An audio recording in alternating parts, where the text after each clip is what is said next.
there's so much good to come from asking about something, and if there's no one to ask, then there's so much good to come from just having a crack at it.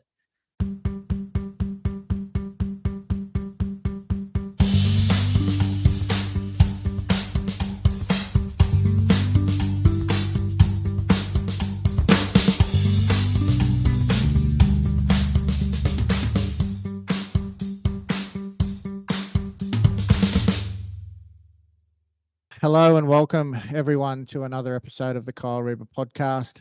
This is where we interview people who you'd walk down the street looking very ordinary, but in the behind the surface and everything else, they're leading some pretty interesting lives. And in the case of my next guest, probably living out a little bit of a childhood dream, and there's probably a hint of jealousy with a lot of kids his age, but my guest is one of those people that I think is a very hard worker.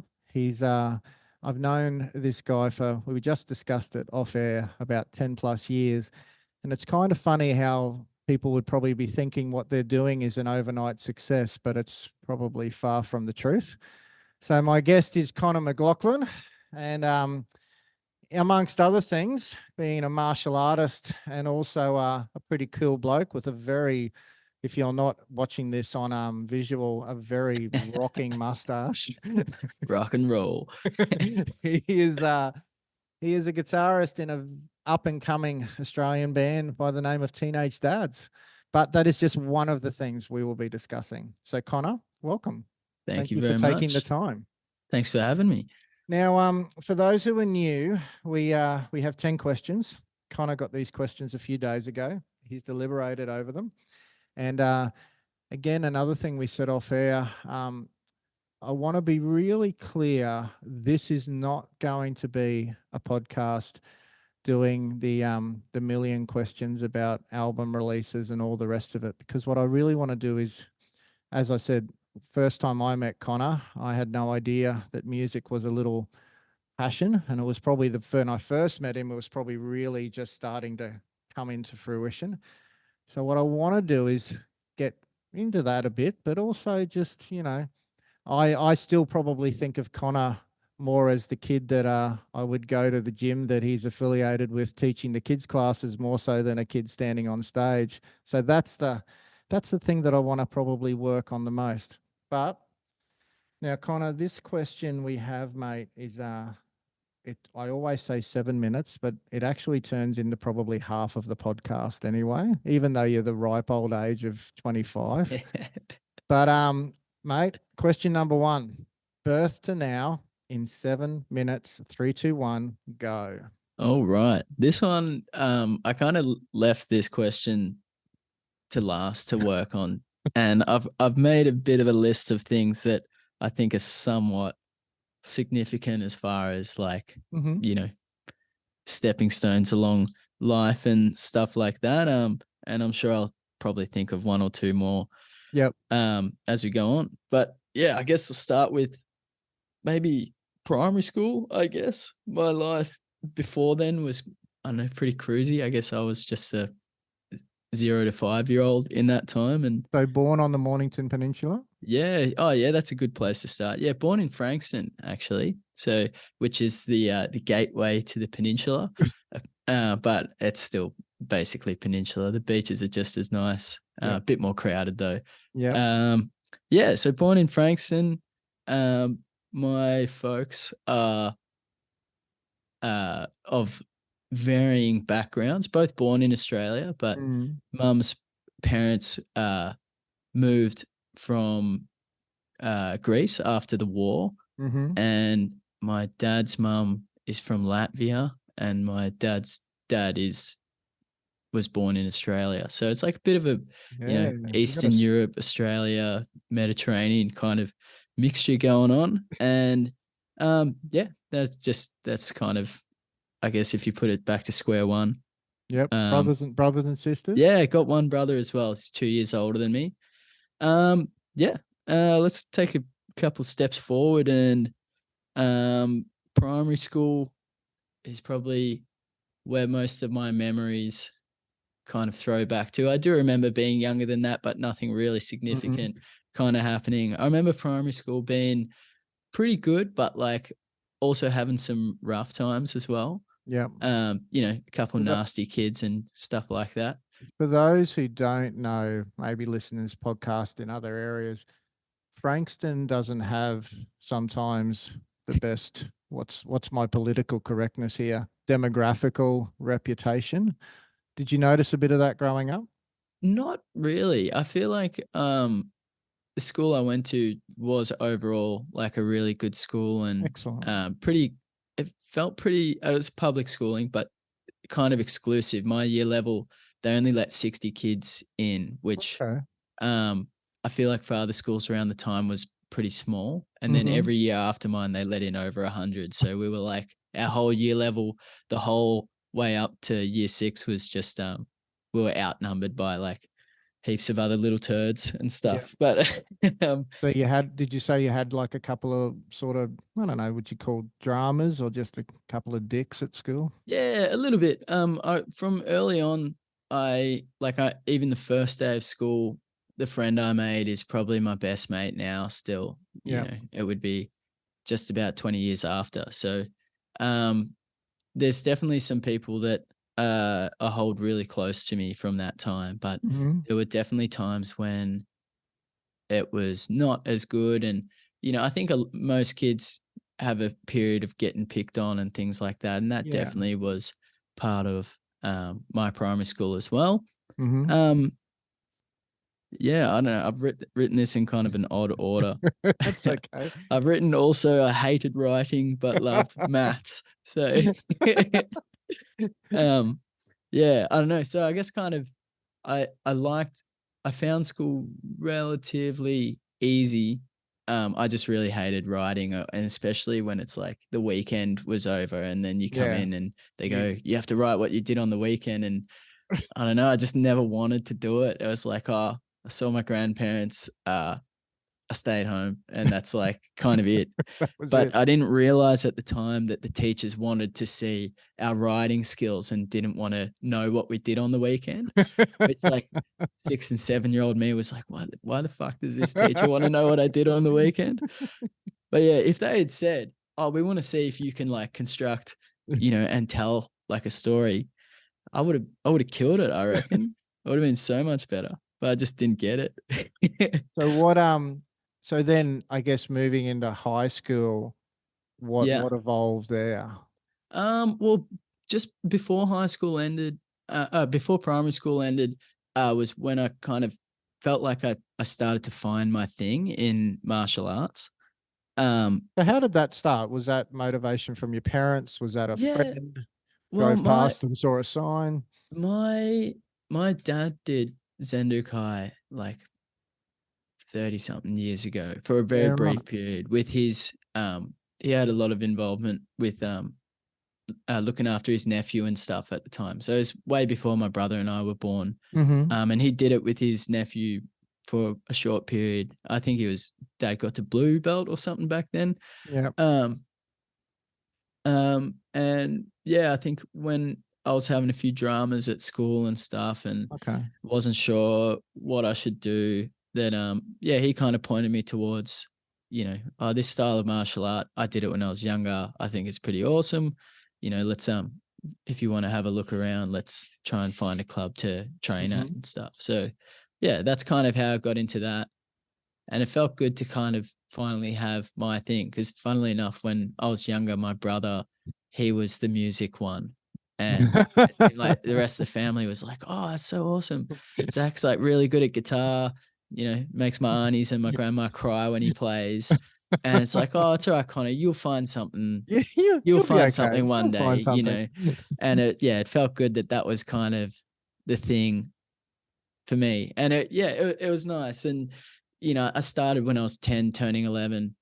And in my first year of high school, towards the end of the year, I did my black belt as a kid, which was pretty like monumental point in my life. I feel like it was martial arts was kind of the thing that got me through those first couple of years of high school, So because when I went, you, yeah, so sorry, so when you like started, so you've been with the same trainer yeah, from go to where you are now. pretty So much, even yeah. though you've got all this evolution in your life that we'll get to later, this is still a big part of, I guess, who you are. Oh yeah, yeah. It's funny, Um, like you'll come home, like you're at home at the moment, and us scheduling this podcast, you said, "Oh, can we do this time? Because I've got to be at training this afternoon." So yeah, like it's still, and it would be very easy for you, I don't know, to get caught up in all the other shit that's going on in your life and sort of put this back. But this is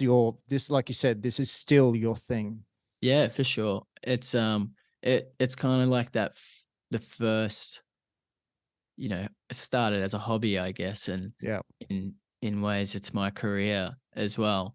Um, yeah, no, it's very important. Even though Matt Ball wasn't my trainer until I was about 13 or 14, like same started at the same club and Mm, stuff. And it's yeah, it's kind of awesome growing up around mentors and stuff mm. and then still being, involved with them. What's nearly, yeah, 14-ish years later, which is pretty And cool. And you said the so when we got off onto that tangent, you said the martial arts stuff was helping in high school and that sort of thing as well. So just For that sure. mentality of it. Yeah, it was, well, mainly like moving to a high school that like none of my friends went to is kind of what happened. There was like a zoning thing that Oh, like you had to live within a certain God bless radius. Australian catchment areas. God bless Yeah, them. and we were like 10 houses out of the zone of where all my Fucking friends went to ridiculous. school. Yeah, anyway, tried to appeal, didn't get in. So it's kind of like social reset going from, Mm, primary school being kind of average to end of year six, having good group of mates and yeah, stuff. yeah, And then it's like start high school and it's like, oh, square one. This is, oh, now I remember what it feels like. yeah, yeah. Um, but very early, probably the first week or so of high school, I became friends with Vince, who ended up being our drummer in Teenage Dads, Mm-hmm. and Angus, our bass player, probably later on in year seven, became mates with him. So it was kind of like started finding some pretty good mates early on, but music was never really talked about at Mm-hmm. those times. So And so like you said, Vince became the drummer and then Angus. So what was and when did you pick up a guitar for the yeah, first so time? probably I remember a school holidays, like mid-year school holidays. When I was in year 10, I was about 16. I was really bored, and my brother was playing guitar, and I asked him if he could show me how to play a song. So, and it took like 10 years after he started for me to ask, like, oh, can you show me how to play something?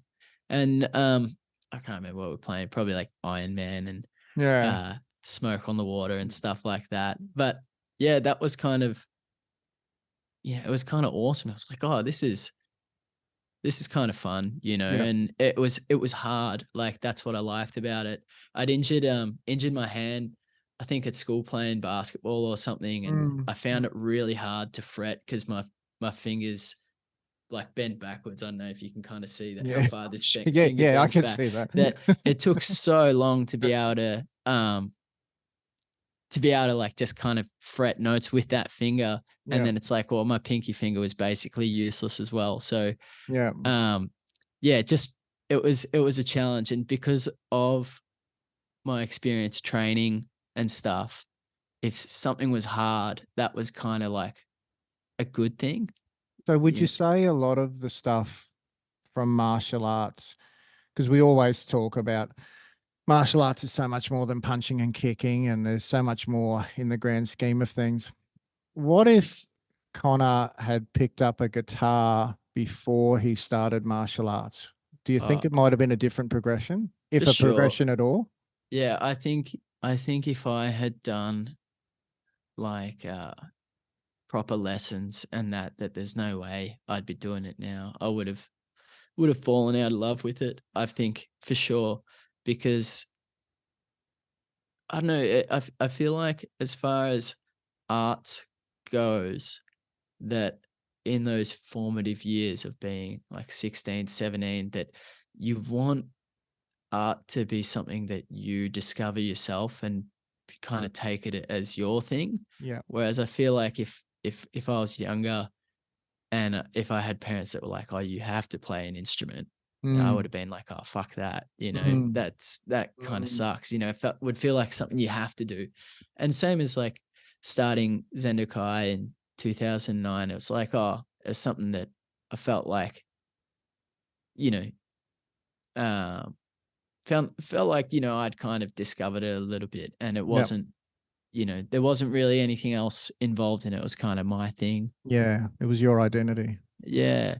And yeah, definitely for me, like learning off my brother, it was like, oh, sweet. Well, I can learn exactly what I want because it's my brother.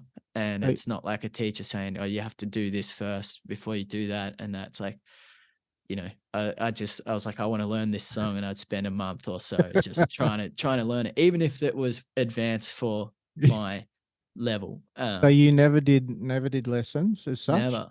No. And And at school didn't like. moving into electric?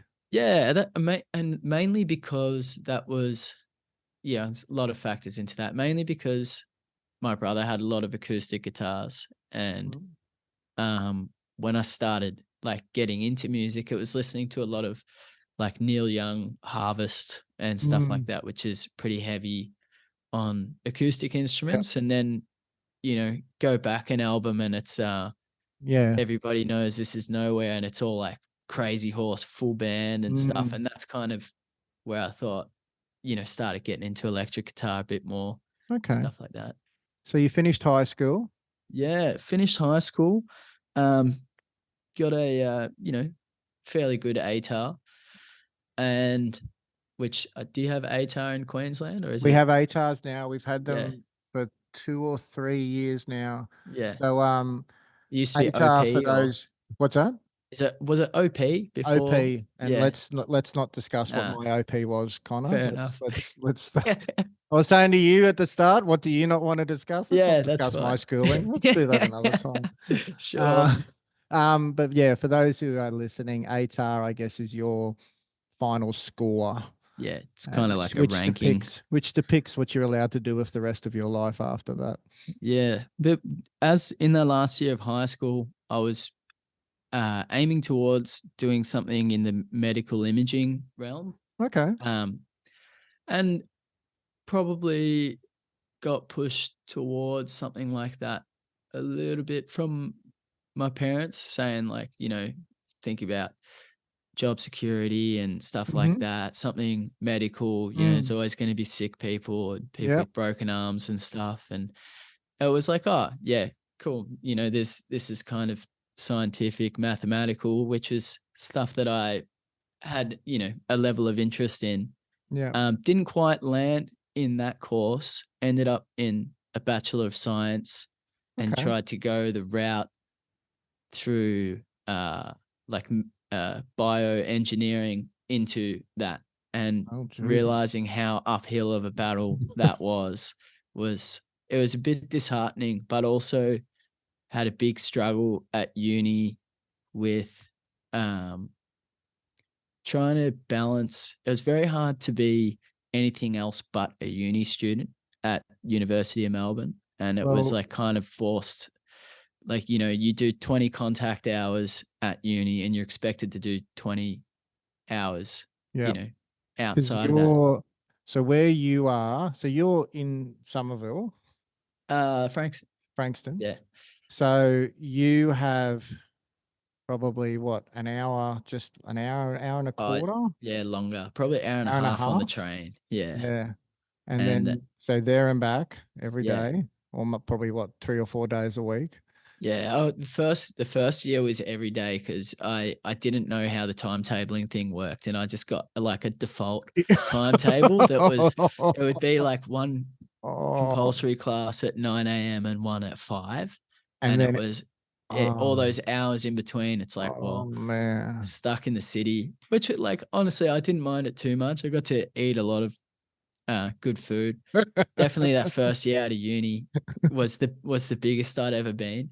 And it was hard as well having to, like, I couldn't teach and train because I'd get home at like 9 o'clock every Well, that night. was the thing. So probably the two things you loved Yeah. doing the most Yeah.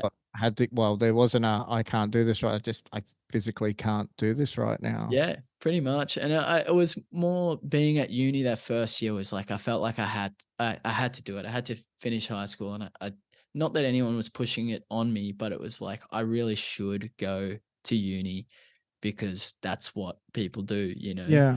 Um, and if we take a step back, in year 12, last year of high school was where our kind of band formed, which Yep. Geordie, the singer, and we had a free period together and just started like, you know, he could play piano really good, but I was pretty shit. And we tried catching up with some other people in our free period that played music, and it just kind of, it was pretty messy. How does that And conversation start? Hey, how I you don't know, going? just Would you talk. like to play? Would you I like don't to know. Well, jam? he got on, because he did music at school. He got on well with the teachers that were in that sphere, and he So you convinced didn't? them to Did you let do us. music at school? Nah. Isn't So I that had ironic? nothing. Yeah. So he had a bit of sway to get us in the rehearsal rooms and stuff in free periods and lunch times, Mm. which most of the time, you know, that they're not getting used in that time. And yeah, it was kind of messy these first couple times. And I was like, oh, look, it feels like you and I are on a different wavelength to the other guys. You know, we should catch up, you and I. And I know that Angus is like the only person I know that actually plays bass. So we caught up with him, and we caught up with this other guy that played drums. And it was like, it was feeling better, but like it was a bit, wasn't quite working. Yeah. And Vinny had always said that he wanted to play drums. He was big into metal, like Amity Affliction and Parkway Drive, which is so driven by Yeah. drum. Yeah. And Yeah. I was like, hey, Vin, do you want to come like just try play drums? And yeah, anyway, we just started playing covers and stuff. But that's, in short, the start of the band. Is two of us had a free period together, and it didn't click with the first group. So yeah. Anyway, but yeah, So first year of uni sucked. yeah, first year uni sucked mainly because I couldn't train and stuff. But we weren't playing many gigs. We'd done our first like gig in Melbourne early that year, and I think maybe we did. I think we did about 20 something gigs just off one show. Someone there messaging us on Facebook going, hey, my band's doing this thing. I liked your set. And, you know, we didn't have anything released until like September of that year. So it's people are taking a bit of a punt on a band that's got no music released, you How know, does that opening their show. even come together? Because I mean, like, you know, my kids, love the band, and they're listening to these bands that are growing so organically, and I'm still listening to bands from 30 years ago. How does the gig, how do you get a gig? How do you like get Yeah. to there? How do you get to there? Like, So we had done just like 18th birthdays, mm, and we did one mammoth 3-hour set at the local pub, and they paid us not even like $20 each. and what's your And percentage of covers to originals at that point? 100% covers, basically. I think maybe we had one song, so we would just like play it And that was with the no one that everyone lyrics. went to the bar and got a drink, or Yeah, pretty much. And everyone's like, oh, play Teenage Dirtbag again. It's like, oh, I don't want to be known for this. Like, you know, but we got lucky. We put a song on Triple J Unearthed, and this band that was touring heard it and was like, oh, you guys are Melbourne, you know, in quotations, because we're not really close Mm. to the city. But you know, and we're touring through, and we played at this venue called the Toff in Town in Melbourne, which is a really sick venue. And it was our first gig in the city, and we caught the train, and we had all our amps and shit on the train, and walked all the way up Swanston Street with them. This video used to be on our YouTube that was like that whole day, like almost like a vlog type of thing. Mm. And it's like just got us walking through the city with amps and stuff. And we didn't know how how you're supposed to do it. Like we just, I most of mean, the gigs were walking distance from us, like that we actually played. were you sort of like motivated? I mean, because again, there'd be plenty of bands out there, like I said, they're still playing covers Yeah. 10 plus years later and working whatever. What was the point where the four of you went, let's, should we just see where this goes? Should we Yeah. just give this guy again, like you're doing, because you guys, I watched your reel about hottest 100 Yeah. orders. You Yeah. know, Yeah. who has those sorts of ideas, or are you Like, on the same wavelength and go, this like would be fucking funny? it's a little bit of everyone. Because that It's was really smart. yeah, Like, that was good. our drummer finished uni doing film and stuff, and for Ah, most of our um music videos up until the last couple of years when label got involved in budgets and stuff like that, it was all, just done us four, but Vin would direct most of it okay. because of his experience. But he's actually a really good writer as far as stories go and that. And like he's told me about short films that he made in uni and that. But he's good at editing as well. His background is all skate park stuff, so he's been making vids since he was like Mm, 12 or whatever. So I feel like, yeah, everyone's kind of got their superpower thing in the band. Like hmm. Geordie, our singer, he does um, most of our artworks and Yeah. things for album covers and tour posters. Vince does a lot of the video stuff, and we all contribute to writing songs. And then when things got out of hand, like I kind of taught myself bookkeeping and things. So it was like everyone kind of has their thing that it's like, But and that, when our management emails us, if it's something like finance related, it'll go to me or Vinny. If it's something artwork related, it goes to Geordie. Music video stuff goes to Vin, and so on and so forth. that's a really good combination. So back to, so did you finish uni?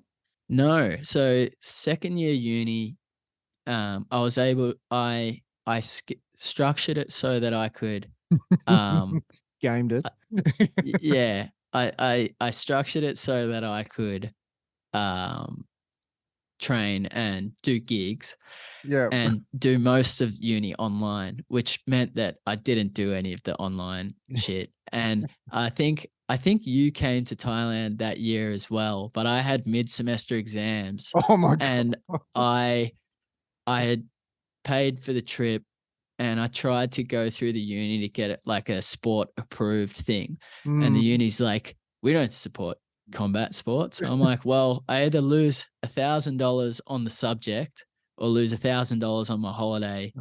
That's a So, no-brainer. so I'm going on holiday. So, um, yeah. Anyway, I failed that semester. Pretty much every unit failed, and I repeated most of them second semester and failed again. And I got called into the uni, and they basically were going to give me the ass and were like, you're wasting the uni's time and all this stuff. And as soon as I'd said, oh, they're like, oh, how come you failed semester one? I said, oh, because I went over to Thailand to fight, and like their faces all dropped, and they thought I was going to like jump across the table and kick him in the head or something. But it's like, if they knew anything, they would know that that means I'm probably the least likely person to Exactly. lose my shit. Um, and yeah, basically, I just said, look, I want to keep my spot. Just let me defer. And they didn't want to let me do that, but they ended up agreeing, and I just never went back. So, but I want to talk about that a little bit Okay. on a later question. Um, but So yeah, let's, and that's kind of where up from that point, it's been just a good mix of uh, training and music and touring and so I um, guess finishing up to now, yeah, Teenage Dads is going very well. yeah, You guys are doing some new stuff at the moment. You've got what I see, you've got a US tour coming up yeah, soon. yeah. So US and UK and Europe again, but they're not. quite finalized yet. So it's is it turning into, and again we'll probably retouch on this, is it turning into a bit of a beast now? Are you all keeping up, or is it Yeah, every now and then going like, what the fuck? This is too much. we are keeping up. It's we're very fortunate that we've got as of like 2021 have management and stuff. We went up to that point where, we were doing over 50 gigs a year just in Melbourne, and then trying to dabble in the interstate thing. That's a Did that lot. That's a lot, isn't mostly it? on ourselves. But to answer one of your previous questions about how gigs come about, it was all kind of word of mouth thing until we got a booking agent. So we've had a booking agent since 2018, and that's, their job is just to find you gigs, which is the biggest help to any like emerging artist. So if anyone wants to know how to get gigs, just pay someone to get them for you, basically. It's a bit of that thing. Yeah, not the literally, spend money to make money, but they're not going to pop up in front of your face, are they? Well, how booking agents work generally is that they don't get paid unless they get you a gig. So they just It's make in a their best commission. interest to do it. Yeah, so they just make a commission off gigs, which I think is the fairest way to do it. So if they get you a gig worth $10, they get $1. So if they get you Yeah. a gig worth $1 million, they get 100 grand. It's it's win-win. it's win-win. But Well, on that note, 3 reasons. Question number 2. 3 reasons you get out of bed every morning. this one, they kind of all come under the umbrella of the fact that I just get to get up every morning. Yep. That's kind of how I look at it. There's so much, the last year and a half has been pretty epic as far as getting to experience new things and that. And I just keep reminding myself that it's, it's only the tip of the iceberg of what's out there. And even though I've been to all these places, I've only, seen a little bit of them because we're there for a show and then it's off to the next place and stuff. And that's the misleading thing from my experience. Like, I could tell you cities that I've been to, and you literally see the venue, yeah, the hotel room, and then the airport again. That's it. Yeah, and especially if we were on a tour bus, you can't see much out of the bus anyway, and you finish the gig and you go to sleep and you wake up and you're like, shit, I'm in New York. I've got to try and I've got to get a pastrami sandwich. I've got to get a hot dog from a hot dog stand. I've got to get a New York cheesecake. I've got to get pizza by the slice. And you've got like 2 hours before, all right, set up and play. And I've got to see the Empire State Building, it's pretty fast forward when you're, when you're there. But yeah, I guess main reason to get up is just like there's so much to do that that's kind of why I get up every day. And also the fact that I get to is that I know that not everyone will get the opportunity to do what I'm doing. So it would be a waste to not do it. Not to say like, oh, haha, I'm doing this and this person isn't, but it's like if there's no way that I can bring someone along with me, then it's like I might as well experience it and then have a story to tell someone or something like that.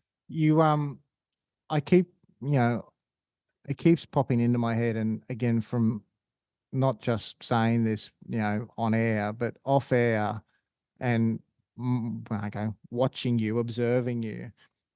You are an incredibly humble guy, and you sort of this life, to be brutally honest, I didn't even know that you were like involved in a band until I think it got mentioned. I think Matt might have mentioned it on his Facebook, or even Lila mentioned Teenage Dads, and I went, "Oh, that's fucking Connor." Like, it didn't like you really seem to, for whatever, and again, like, you're probably marketing yourself in other ways, but you're not like, you don't seem to have any of the fucking look at me kind of shit going on. Yeah, I guess it's because for the longest time, the band was, everyone's just kind of like seeing what happens type of thing. And it's not like, obviously it's a big part of my life, but it wasn't like, this is It my wasn't life. me. If this doesn't happen, then, life is over type of thing. So it was just kind of cruisy. And I guess I only really spoke about it to people that I was pretty close with. Like, obviously I had to talk to Matt about it. If I had to go interstate, I was like, oh, we wouldn't fly because that costs too much. It's like, oh, we're going to drive to Queensland. So it So takes I an need extra 2 4 days. I days. need 2 days off here. We've got one gig and then I need another 2 days off on the other side to get back. And most of the time I'd be late and call him up like, I'm still in Wodonga or something. It's like, oh, I'm not coming in today. I'm still in New South Wales. But like, Oh, yeah, no. it was, I don't know. I guess, yeah, I guess that, I don't know. I just got so much shit to talk about that usually just leave the band It's out good. out of fear of thinking that I'm bragging. Be- So But like I said, like the martial arts is still such a popular thing in your life. yeah, for sure. That's been our conversation. Like, Yeah, when you were in Thailand, yeah, when we whatever year that yeah. was. 2018, I think. I Yeah, went I'm like, 2018, 2019. So yeah, I'm like, I yeah, don't know. Fuck, yeah, this is just Connor. yeah. So that was still, I would call that early days of the band, even though it'd been a thing for about 2 years. That Mm, it was just we were just getting gigs really from another gig and mm. so on and so forth. But yeah, it was kind of later that year that we got a booking agent and things started Hard to take accelerating. off. So Have you got another 2 reasons for me?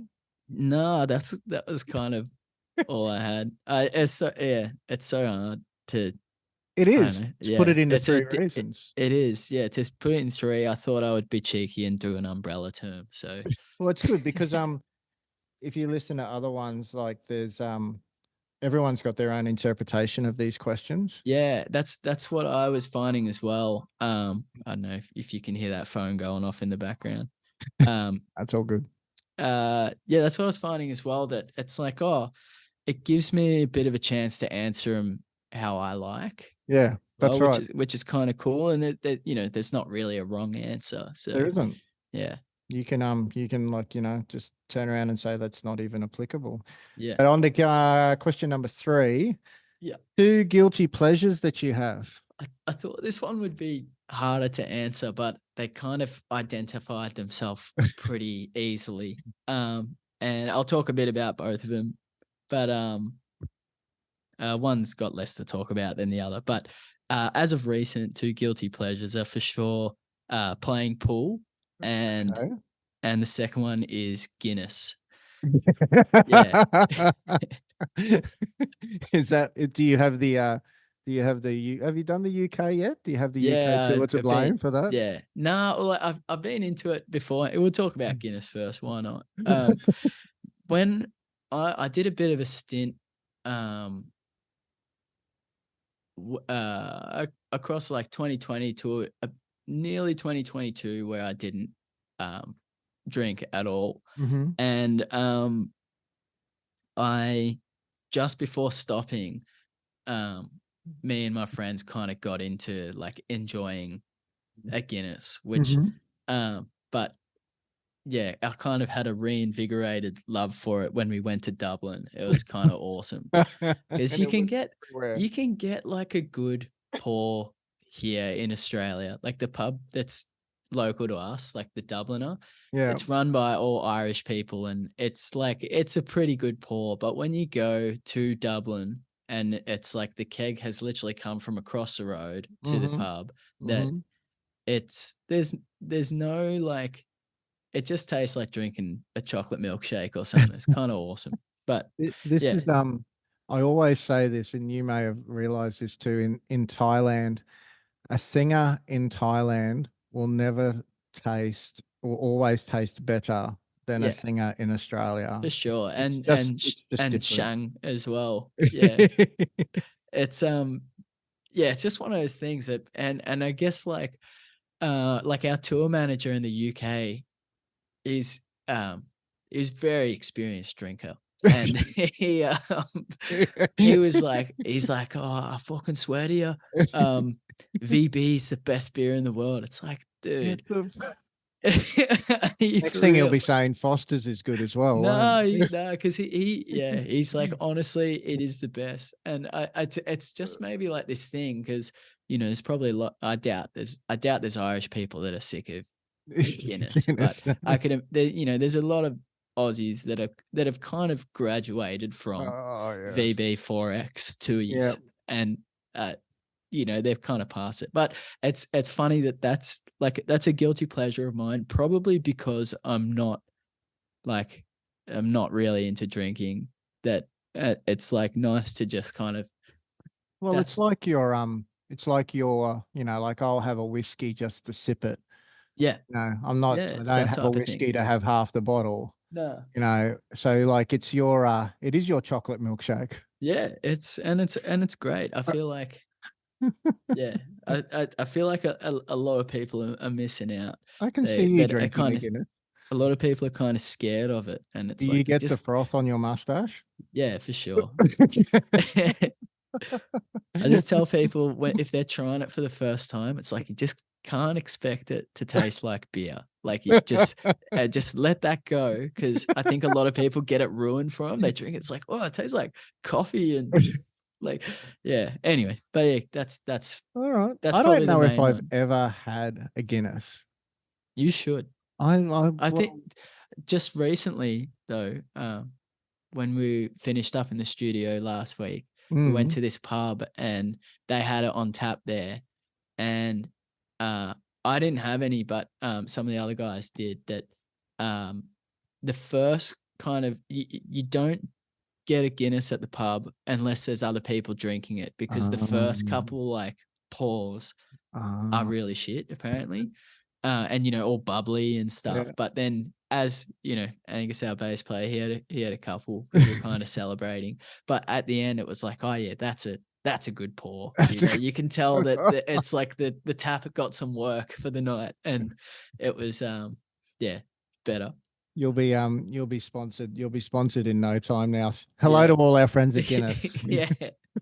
Yeah, I want a free tour of the Guinness warehouse. And they do this thing where they pour you a pint and you take a photo, and they it's almost like print your face onto the pint. Oh God! Like almost like latte art thing. Latte art. Yeah. What was number 2? I got number talking 2 is too much about beer. Yeah, just playing pool, which it's just, I don't know, it's something that I've found is like a little bit of a hobby of mine. Maybe it's a fantasy to be like a pool shark and snatch $50 off some old bloke. Are you going to be those guys that down the track you'll have the pool table in the studio and all that sort of shit? Maybe sample a break, like crack, and put it on a track.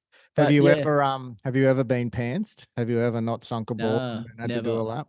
Never. Ooh, lucky. Yeah, my best mate Tomo, who I've been mates with for 20 years now, I mentioned him earlier. His family used to own a pub, and he used to just play the janitor flat out.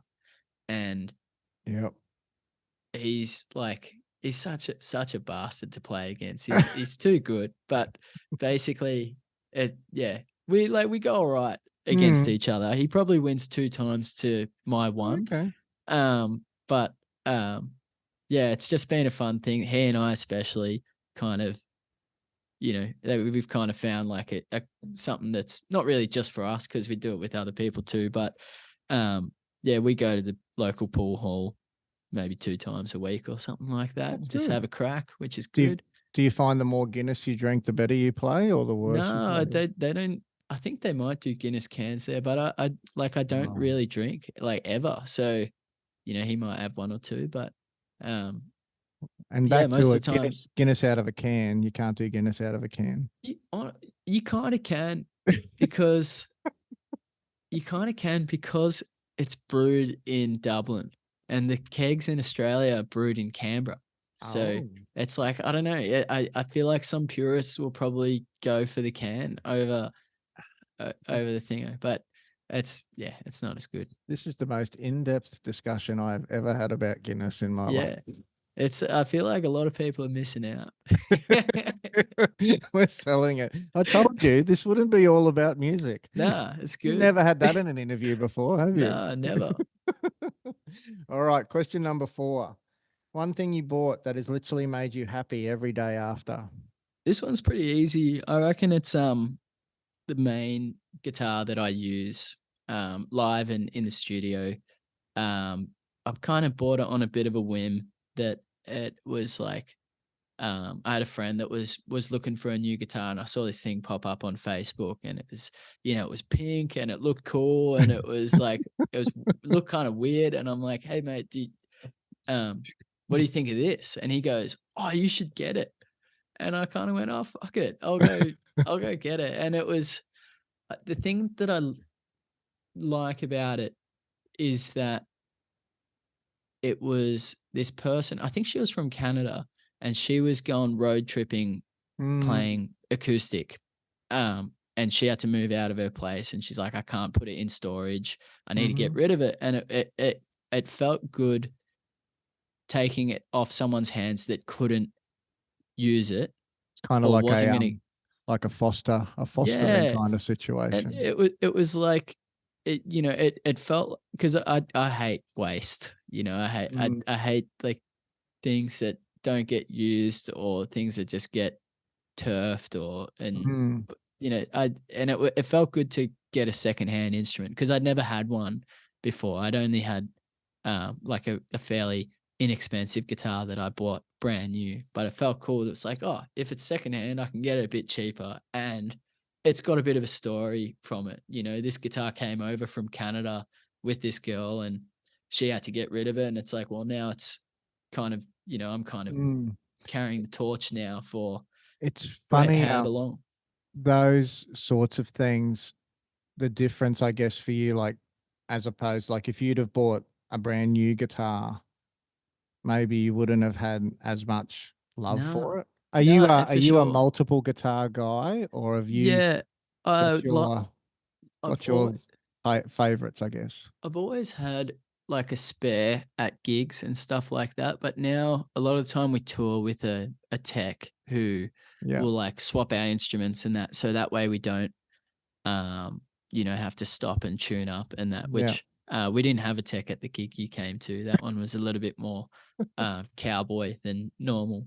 I don't mind Um, those gigs. I love yeah. that stuff.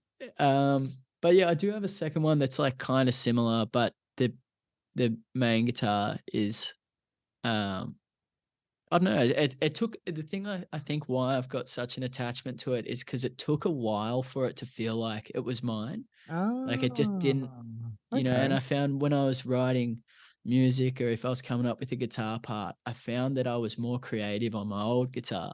And it's like every time I grabbed a new guitar, I couldn't like think of, I wasn't coming up with new material on that. And I remember when the switch happened, where it was like I was able to write on the new one, that it's like, yeah, it kind of felt like, oh shit, yeah, this was worth getting, It was worth because, doing.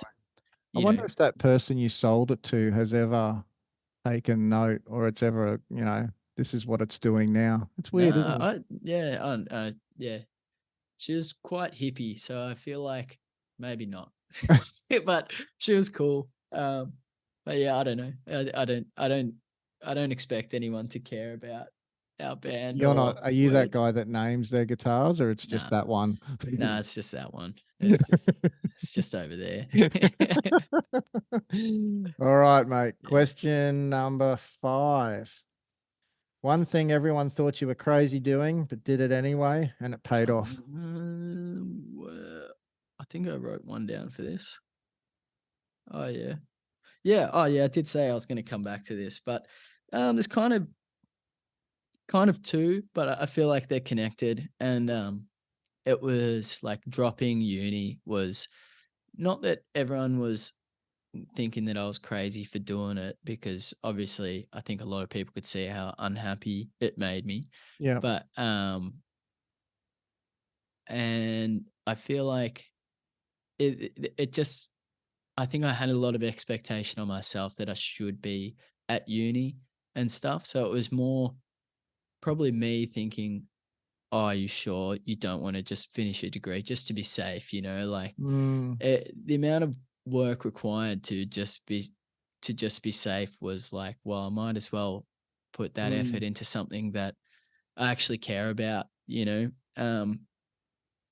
was very odd, I found, like, It's not especially for everyone. especially for Melbourne uni, usually gets kind of labeled as like most prestigious university. So that if you're failing and that, there's a lot of messaging about, oh, you're wasting time, you're wasting someone else's spot and stuff like Now, that, which what's I think Melbourne? is Melbourne Uni is formerly called Melbourne. uh, University of Melbourne. I Yeah, think, yeah. I don't because know if it's always been called that, this is but a thing I have found from country Queensland moving to Brisbane, and this is just the thing I've been told. Brisbane's all about what high school you went to. yeah. Melbourne's all about what uni you go to. Yeah, I would agree with that as far as Melbourne goes. And most of the people that I went to uni with all went to pretty like shit hot private schools. Like there's a few around that, this one person I had in a class had a graduation ring. Like, Jesus. and I thought that's just so unheard of for me. But yeah, I didn't really identify with many Mm, people at uni. The only people I was friends with were people that I knew from down this way. yeah. I did make a couple friends that were pretty cool, but for the most part, a lot of people were kind of, I don't know, it feels so weird to say, but I would meet someone and I'd be like, they'd say, "Oh, what are you doing after?" It's like, "Oh, I got to catch the train home." "Oh, where are you going?" "Oh, catching the train to Frankston." And then it was like the next time we're in a lecture together, it's like, "Oh, hey, do you want to sit over there?" "Oh, actually, no, I'm going to meet someone else. I'm going to sit at the front of the theater with someone else is coming." And it's like, it felt like that I was getting classed. Yeah. Like, it's like, I've got the same score as you, it was it just felt a little bit that way. Could have been just in my head as well, but Well, I think sometimes it is in our head, but I think sometimes it is what it is. Like, yeah, I'm from Queensland and I've heard about Frankston, or yeah, as which it's is affectionately honestly, called, Frankganistan, sometimes. yeah, But I'd just again, call it Funky Town. Funky Town. I I read a think I I think read it's a actually a pretty nice place now, Funky and it's Town is that's a long standing yeah, nickname, isn't it? yeah, I read a book a few years ago now by an author, and it was based on he grew up in Frankston, and it was based on his 17-year-old time, around the time he was around the time of that serial killer that was in. yeah. Paul Denya, that Yeah. yeah, What was the which author's name? Peter Kennedy. yeah, nice, He ended up working like for ABC. He's a very smart guy. He's a journalist. But yeah. yeah, it's interesting, isn't it? It's always sometimes it always comes back to where you're from. Yeah, I think it for sure used to be a pretty violent area. Like the two main pubs in town, I think there was a riot, like each pub versing it, because one pub was all Sharpies and one pub was all Surfies, which I don't know if Sharpies was a thing in Queensland, but Yeah, we had them a little bit. yeah, and Yeah. it was like this, and then there was a festival at Frankston Oval that Yeah. actually, you would have heard about it through the chief for Yeah. sure, Yeah. but you Yeah. know, like that, Oh, yeah, yeah. it seemed pretty hectic, but that type of thing just doesn't happen now Nah. there, and it's because all those people that grew up there all have families now, and it's like a family kind of Well, there's suburb. parts of Frankston now, and moving probably down a little bit further the peninsula, well, two, three, four, $5 million homes. Yeah,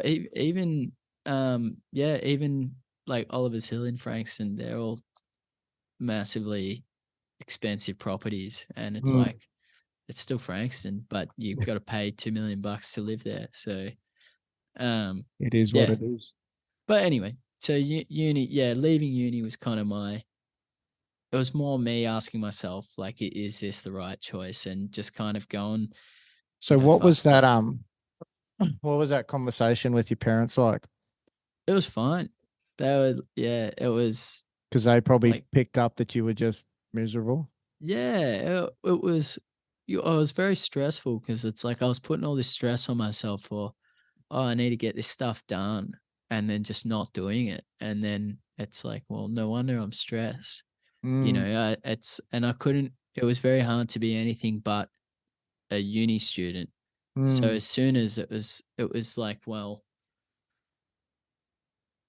if I've got three things going on in my life. I got, yep. training and teaching, I've got music, and I've got uni. And it's like, well, I don't know if music's going to lead anywhere. I don't know if being a teacher will lead to me, if I'm going to stay at Smack forever, if I'm going to open my own club or something.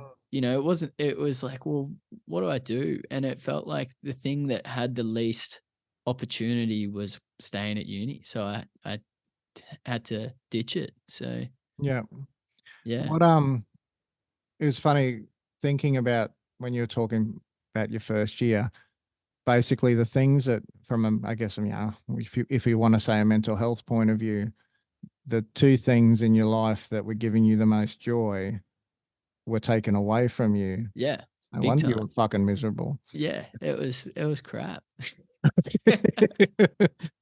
Kids, if you want to go to uni, it's okay, but No, it's it's great. just not for everybody. It's and honestly, if I knew and had a bit more certainty um what career I actually wanted out of uni, I would have been way more driven. But it was so ambiguous. It was like, oh, maybe I'll get in to this thing, or maybe I'll just go down physiology route and try and do medicine or something, Mm, or maybe I'll do mathematics and be a school teacher. yeah. It was too there, there's too much indecision going on for it to be worth staying there and accruing big debt to the And institute.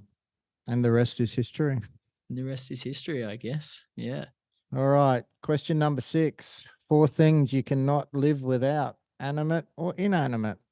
These ones I feel like we've touched on them a lot, but the three big ones is training, music, having supportive friends and peers.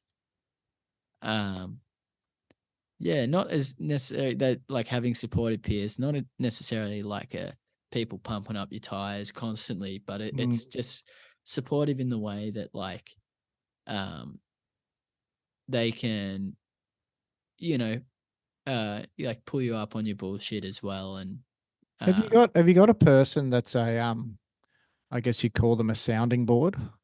Or are you each other's sounding boards? Like if one's head started to get a little bit big, you guys have all, I guess, got the guts to say, oi, oi, pull it up? Or is there a person for you that keeps you grounded?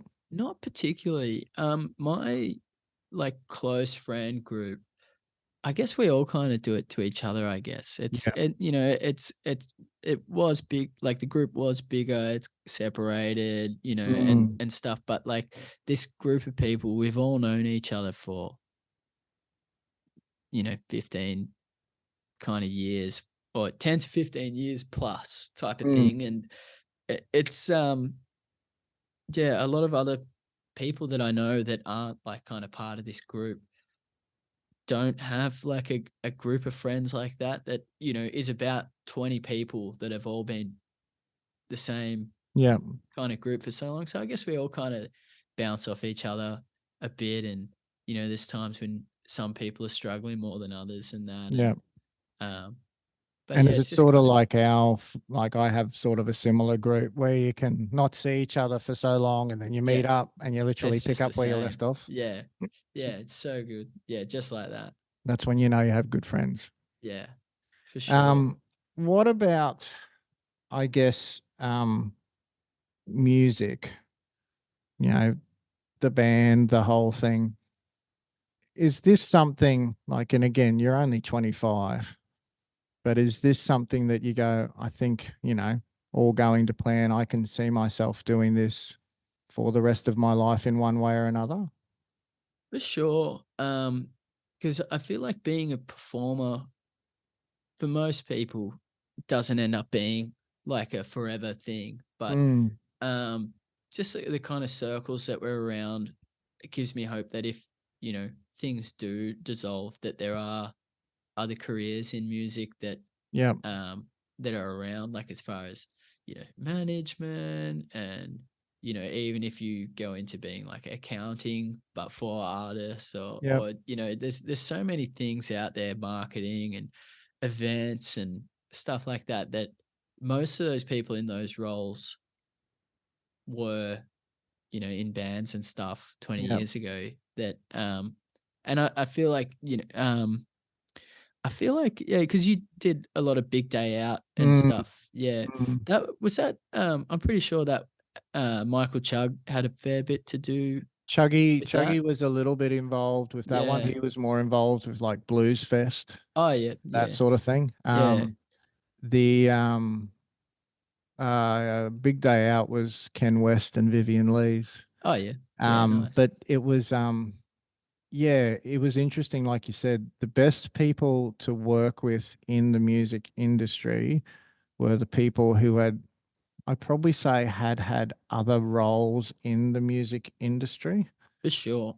Yeah. Uh, Someone who came in like, if you had someone in one field, complete, I don't know. Say you had a guy who sold real estate and then he wanted to start doing event management. yeah. They didn't have a fucking clue. And Yeah. they didn't have a right to have a clue either. Yeah. Well, the reason why I brought up Chuggy is he's our manager, which we're Hmm. very fortunate to have. But he's never played in bands and stuff, but he's like the guy, He is. He's part of what's unfortunately like a breed of people that won't be around forever. But No. and that there won't be people like that again. But that's not to say who's to come next And I won't think, be great. But it's like it's kind of he was commentating dogs races in Tassie when he was 15 yeah, and moved to Melbourne and that just awesome kind of story. I think the best people, I mean, people like Chuggy. So for those who are listening overseas or whatever, Michael Chugg is probably one of the godfathers of the Australian event music management production industry. One of probably two or three people that Yeah, really, for Australian music, has put it on the map. Um, yeah, I think for people like Chuggy, because they have worked, like you said, from the ground up.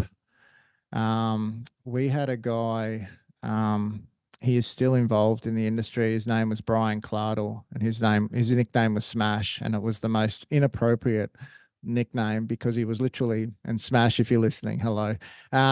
Smash was 4 feet tall, the most softly spoken guy. No one actually knows why he was called Smash, but he started doing shows at a skate park in Brisbane, like punk rock shows that we would do for him.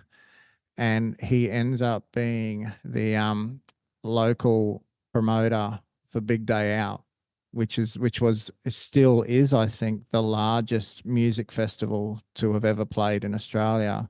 And the Gold Coast Big Day Out on a good year was 55,000 people. yeah, wow, that's awesome. Um, and then he has he again thought about it and thought he'd start a ticketing company. And now he's, running a very successful ticketing company. So it's I think to have people like that around you who have worked from the ground up and probably Yeah, made all the mistakes that could be made and they're still standing. yeah, They are the people that, like you said, you want to sit down with them and go, so how would you do this? yeah, for Because I'm sure. sure you would find, I guess, to put it bluntly, a few little snot-nosed kids in the industry already, and you would be Yeah, seeing them and go, I don't want to be that. there's for sure, and like I feel like I'm much more forgiving now of people like that are like a bit newer and that going like, oh, we could do this and Mm, stuff. There was a time where I think we kind of got held back just slightly from someone that was kind of like that. And obviously around that time it was like, well, we're just going to do our own thing yeah. because because that didn't work out. The manager thing didn't work out. You know, we're doing it ourselves. And then it's like, okay, someone reputable came along who's got good results. You know, someone, you know, Chug Music became part of our world. And it was like, yeah, this is, you know, this is kind of cool management. I'll you know? listen to you. Yeah. But definitely having been, well, I guess we've been in the industry for about 8 or so years now that, yeah, I can't stomp on people's naivety. Like it's kind of awesome that they're excited about something that, yeah, that, you know, they'll learn along the way, because those people, you know, that, you know, might think a snot nose and that will give them a couple of years and they can be, you know, very successful. Like, got a lot of friends that who are the same age as me that are in management roles and that are doing really, really well, and they're you know, being recognized by the appropriate, you know, organizations as that, as like ones to watch and stuff like that. So it's for sure. Yeah, there's pros and cons of both of them. It's just you don't 100%. you Do want you find yeah. the patience? So one thing that's popping into my mind here is patience. So you've been doing martial arts for a long time. Yeah. You've probably had more than enough times where, I wouldn't say hated it, but you've kind of come home from training one night and just like, I suck at this. But you kept Sure. coming back. Yeah. And you know, to progress in any system, you know, getting black belt is great, but then the real patience is those ranks afterwards. Has that helped in the music industry? Do you find there's a lot of impatience? Like, it's been, you know, we've been a band for 2 months. Why aren't we doing sellout shows? You know? Yeah, I think for sure, that like there's kind of a lot of bands around our size that some have had longer run ups than us and some have had really short ones. And I think everyone in our band is kind of okay with that. You know, it's like, well, I guess it's just how the cookie crumbles. You know, it's that, you know, everyone kind of knows that building like early adopters and like an organic following is better than going viral, because it can go 100%. straight up and come straight back down. And I think, you know, the four of us are pretty good at, yeah, being patient in that. I would say probably my patience has come from, you know, through training and stuff like that too. You know, my next grading, I'm eligible for, but I'm by no means ready. I kind of want to stretch it out a bit longer, and you know, I don't mind being third degree for a while. Like Patience, it's still patience is a it's, virtue. yeah, Be a third degree as long as you can, mate. Trust me, yeah, it only gets more, it only gets heavier as you go up. yeah. It's it. Kind of just stay out of the bureaucracy of it a bit, where I Just am at the moment. just train. So a slow a slow cook, in your opinion, is a lot better than a fast burn. Yeah, yes and no. Like it can work for some Be people. hungry, but don't be Yeah. too hungry. Well, the thing is, being a slow burn, it's that you're less likely to be really shook by something. It kind of Yep. feels like where we've been, if a good opportunity has come up, it kind of makes sense that that has come up at the time that it has. Yeah. Whereas like, you know, say if you were like a solo artist that does like a TikTok thing and all of a sudden you're getting booked on festivals, but you've never played live before, you Yep. know, it's you know, and if festivals are paying you sometimes tens of thousands of dollars, like it would be a very terrifying There's a lot of thing. expectation there. Yeah. And I feel like, yeah, because last year we did 100 gigs, which across 11 countries, which was the most mammoth thing we've ever done. But we'd previously done 50 gigs just in Melbourne. So it was like, we'll kind of, you know, and we've done like, I think we got up to about 80 or something the year before, but we're kind of ready for, all right, let's crack the century, you know, let's, Mm. you know, because it's been gradual, and I think the gradual thing is good if you've got the patience for it. So here's a question, and not just for you, but for like maybe the artists that you follow. The artists that are good live ultimately become maybe better in the studio, or are you like if you're a, what am I saying? Would you guys rather be known as studio artists or live artists? Live for sure, I reckon. We get there's been a fair period of people coming to our shows and go, "Oh, you guys are so much better live." Like, no offense, And and it's this is like this is that's not an offensive thing at all. That's No, kind of it's a compliment. And I think this is a thing that I noticed with the shows that I saw. The one that springs out to mind, well, there's two. Um, like every time I've went and saw The Offspring, yeah, I would go, I can put on a CD of them. I'm showing my age there. I could put on a CD of them and listen to them live, and I literally can't tell the difference, or they yeah, sound better live. The other one I went to a few years ago now, I saw the Gaslight Anthem when they were touring, and Brian Fallon, who I have a major man crush on, he was taking requests. So he was yelling out, "What song do you want to hear?" yeah, And someone yelled out, "I want to hear Red Violins." And he went, just looked back, went, "All right, let's do that." And I'm like, yeah, fuck, that is good. Like that they can just pull yeah. that tune out, and they haven't, that shows how tight they are as a band. Yeah, I think it comes a lot to say about someone if it's good to be really meticulous in the studio and that, but if someone says to you,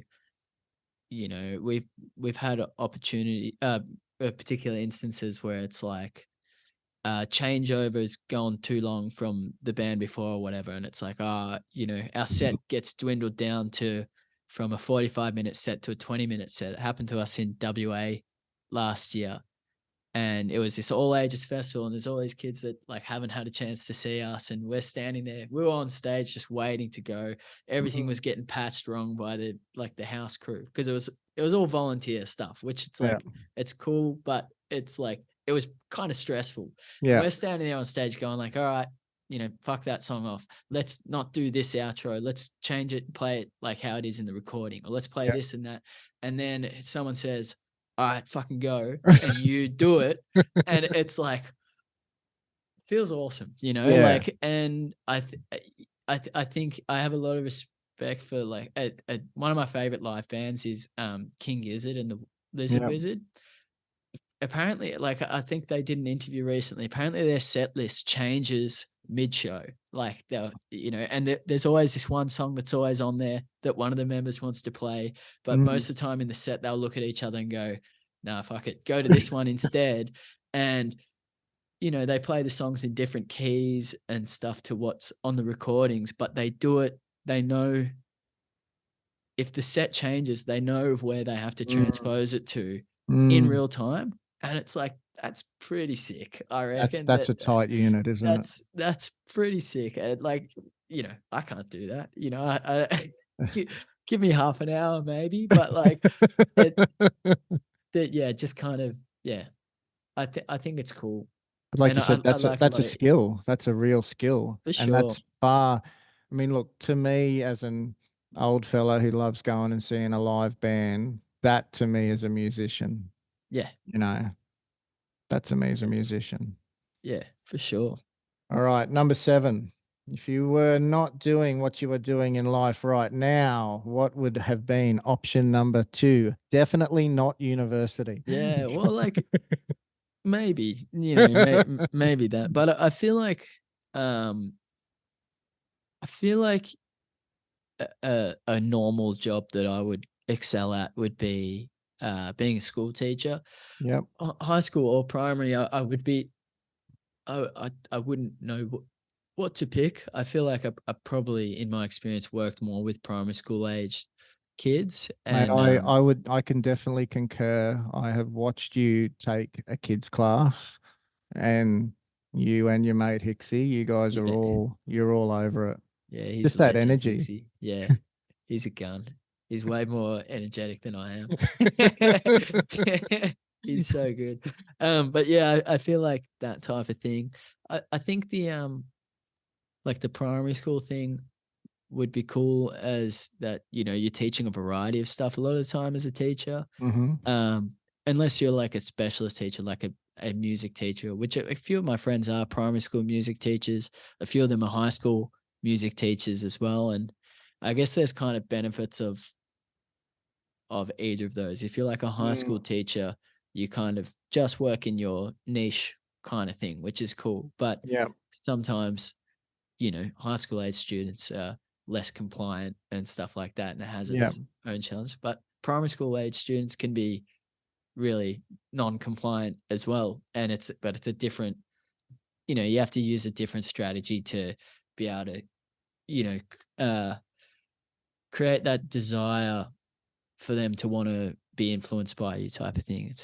It would be really challenging, both of them, but I think both would be quite rewarding. I think it's that influence too. I mean, like if you can portray to a child in particular, and again, not everyone that picks up a guitar wants to be in a band. Like No, and I'm sure like Lila does the same thing. She just picks up her guitar and she just randomly will start playing all the time, yeah, just to instill that love of something from an earlier age into a kid. That's a huge influence in their life. oh, for sure, yeah. I remember my primary school music teacher.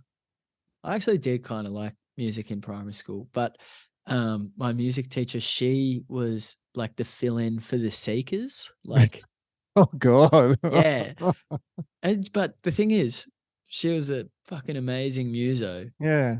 and singer. And we actually did music. And then there was a period in primary school where I remember music became a dance class, not a music class. And I Yeah. hated it. It was crap. And it all changed based on the way it was taught. Yeah, for sure. And I Yeah. think that's the thing, like you'd see this in your teaching experience with martial arts. You see it here, like, and this is why you can click with one teacher and not click with another. It's just how many martial arts do we, clubs do we see? But you go to one and you don't like it. You go to another one and you just go, this is home. And that Yeah, all comes down to just the teacher, the way it's for sure. articulated. Yeah. And yeah, I think, yeah, the teacher has so much to be credited for. It's a massive Um, responsibility too at the same time. yeah, absolutely. Because yeah, you could be that teacher that ruins something for someone.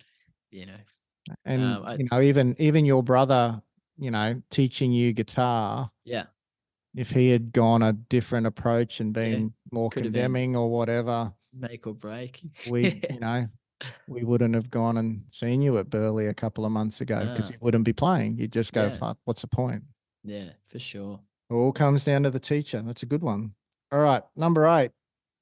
One time you've backed yourself when everything was just saying give up. Um, I answered this one a little bit different to like face value. Yeah. I kind of touched on it before that I went an extended period going sober, Yeah. and that was kind of influenced by a lot of my peers were probably going to excess a little bit, Yeah. and as far as drinking and other things as well.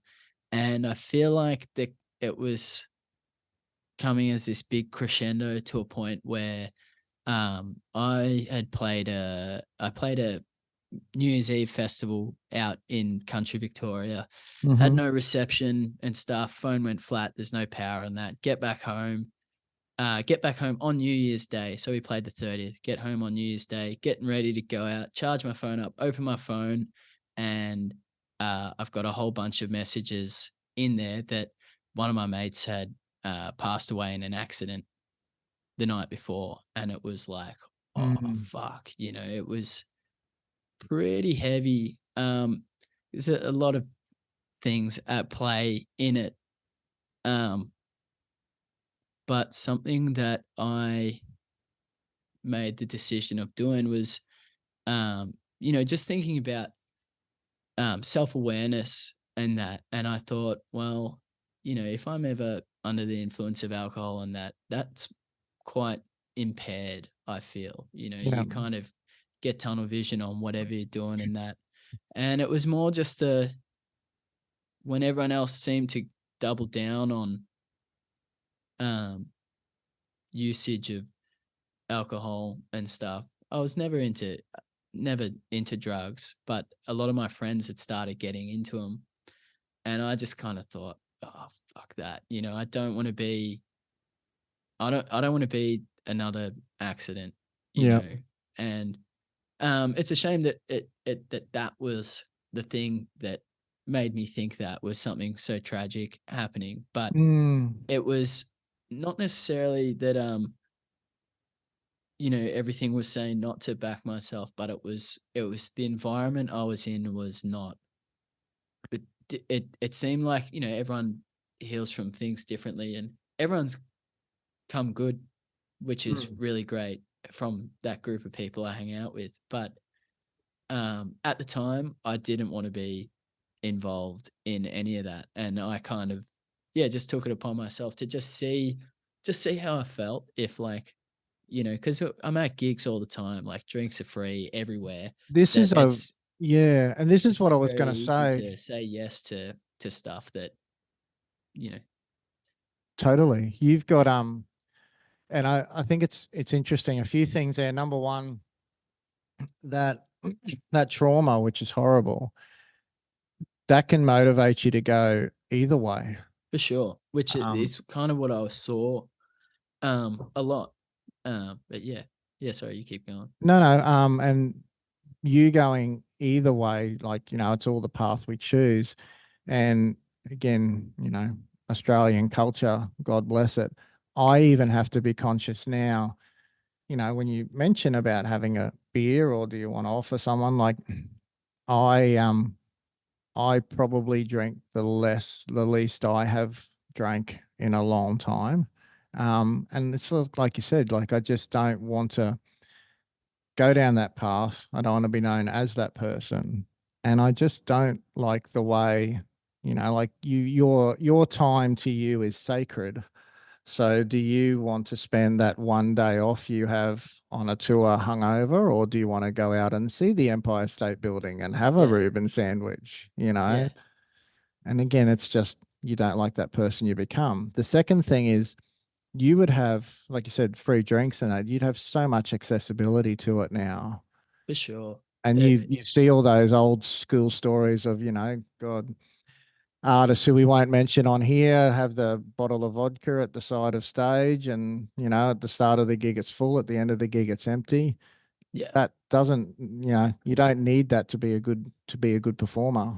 for sure. And I think it came at the right time as far as our performance in that went. That um, I'd kind of gotten to the point where I felt like I didn't need the one drink before getting on stage. Like the nerves wasn't a thing anymore. Yeah. So I felt like the kind of right time to apply it. But it was a big decision, and it came that kind of a lot of things were happening at once, like at the same time as when I got asked to leave uni. Um, and and then it was like, oh well, let's just kind of focus on these two things. I get to go out, have fun, do the Yeah. band thing, and then come do training and stuff. And then, that New Year's thing, New Year's Eve accident happened, which it was really terrible. And, there's still, I think about it all the Of course you time, do. You'll think about that off and on for the rest of your life. for sure. Um, But yeah, do you I guess the other thing too is because you have, for me, for example, like, even if I have like one beer, say with lunch, the concept of training at night, yeah, it's non-existent, yeah, but I know guys who can have a beer at lunch and do that. But for me, it's a mindset thing. Like I'm not yeah, going to get as good out of the session because I've had that beer. So I yeah. literally write myself off. Well, yeah, I'm very selective with when I'll indulge. I feel like having that stint away from it just kind of gave really allows no error for me, no error of like ever going too far or like going to excess and that. And You've yeah, got that it's ability now to catch yourself. yeah, That's for that's sure. the term I use now. I know when I'm starting to get, you know, I don't know, like that, not the alter ego, but you go, oh, it's happening. I'll catch Yeah, myself. for That'll do. sure.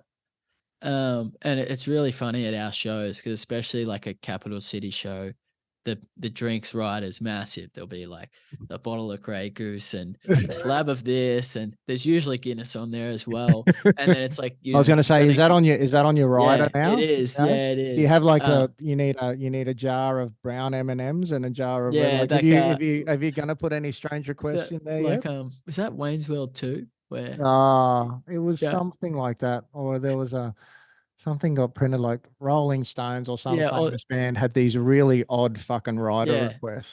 There's I think every band once they get to around our stage start to put like silly shit on there because we have like a packet of Tim Tams or some other delicious biscuit arnott's, and our friends. Yeah, they're all about digestives, the McVitie's digestives and stuff. But it's we're nearly at the stage where we can put jocks and socks on the rider, which is like that's a fucking game changer when you get there because just that's the thing you need the most. You don't need a can. You need a new pair of underwear.